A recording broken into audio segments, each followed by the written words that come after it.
தொடர் மழை காரணமாக திருப்பரப்பு அருவியில் ஏற்பட்ட காட்டாற்று வெள்ளப்பெருக்கால் அருவியில் குளிக்க சுற்றுலா பயணிகளுக்கு இன்று தடை விதிக்கப்பட்டுள்ளது.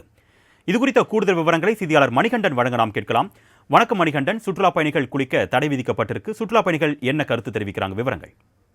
வணக்கம் ரமேஷ். அதாவது கன்னியாகுமரி மாவட்டத்தில் குமரியின் குற்றாலம் என்று அழைக்கக்கூடிய திருப்பரப்பு அருவியில் வெள்ளப்பெருக்கு காரணமாக குளிக்க தடை விதிக்கப்பட்டுள்ளது. இதனால் குளிக்க வருகை இருந்த சுற்றுலா பயணிகள் ஏமாற்றமடைந்து திரும்பினர்.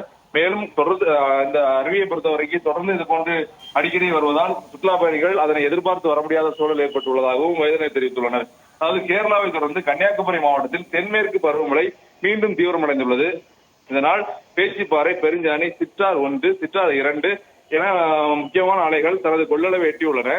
அதன் அடிப்படையில் முதற்கட்டமாக 48 அடி கொள்ளளவு கொண்ட பேச்சிப்பாறை அணை 45 அடியாக முழு கொள்ளளவை எட்டியதால் வினாடிக்கு 500 கன அடி உபரி நீர் வெளியேற்றப்பட்டு வருகிறது.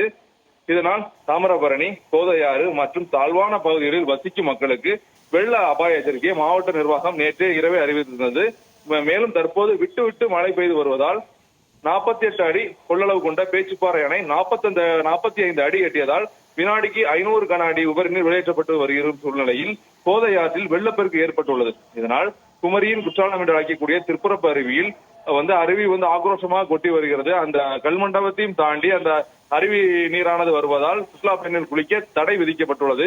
திருப்பரப்பு பேரூராட்சி நிர்வாகம் இந்த தடையை விதித்துள்ளனர். மேலும் அங்கு சுற்றுலா பயணிகளும் பொதுமக்களும் செல்லாதவாறு கேட்டுகளை அடைத்து அங்கு பதாகைகளை வைத்து தடையை அறிவித்துள்ளனர். கடந்த ஒரு 15 நாட்கள் முன்பு கூட சுற்றுலா பயணிகள் தொடர்ந்து ஒரு 6 நாட்கள் இந்த தடையானது இருந்து வந்தது. தற்போது மீண்டும் இந்த தடை வந்தது சுற்றுலா பயணிகள் ஏமாற்றம் அடைவதாகவும் வேதனை தெரிவித்து வருகின்றனர். பாதுகாப்பு கருதியே இந்த நடவடிக்கை எடுக்கப்படுவதாகவும் மாவட்ட நிர்வாக அளவில் தெரிவிக்கப்பட்டுள்ளது. அர்ணேஷ், விவரங்களுக்கு நன்றி மணிகண்டன்.